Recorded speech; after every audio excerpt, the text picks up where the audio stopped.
দোকানের লস্যি তো অনেক খেয়েছেন, আজকে আমি বাড়িতে দোকানের মতো লস্যি বানিয়ে দেখাবো। বাই দ্য ওয়ে, আমি সন্দীপা, আপনারা দেখছেন সন্দীপা দীপঙ্কর টেস্টি কিচেন। আমি এখানে একটা মিক্সার জার নিয়ে নিয়েছি, এখানে 2 কাপস দই দিয়ে দিচ্ছি। 2 কাপস দইয়ের সাথে 1 কাপ জল, আপনারা যতটা দই নেবেন তার হাফ জল দিতে হবে। এখানে হাফ টিস্পুন এলাচের গুঁড়ো দিয়ে দিচ্ছি, আর হাফ টিস্পুন জিরে গুঁড়ো, ভাজা জিরের গুঁড়ো, ভেজে গুঁড়ো করে নিয়েছিলাম, আর হাফ টিস্পুন গোলমরিচের গুঁড়ো, আর স্বাদ মতো লবণ। আর এখানে আমি 1/4 কাপ চিনি দিয়ে দিচ্ছি,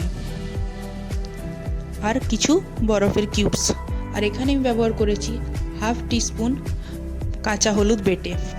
কাঁচা হলুদ খাওয়া আমাদের স্বাস্থ্যের জন্য অনেক উপকারী, আর হলুদ দেওয়ার জন্য এই লস্যির টেস্টটা অনেকটা চেঞ্জ হয়ে যাবে। আর স্পেশাল করে হোলির দিনে এরকম স্পেশাল লস্যি তো বানাতে হবেই, তাই বাড়িতে এইভাবে একবার লস্যি বানিয়ে দেখুন, দুর্দান্ত খেতে হয়েছে।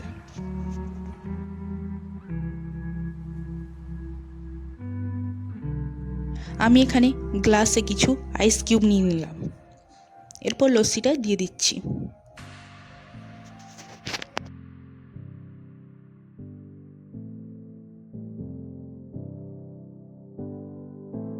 লস্যির উপরে দিয়ে দিচ্ছি ভাজা জিরের গুঁড়ো, আর ডেকোরেশনের জন্য আমি এখানে কাজু বাদাম কুচি করে উপরে দিয়ে দিচ্ছি, আর আমি এখানে গোলাপের পাপড়ি ব্যবহার করেছি সেন্টের জন্য।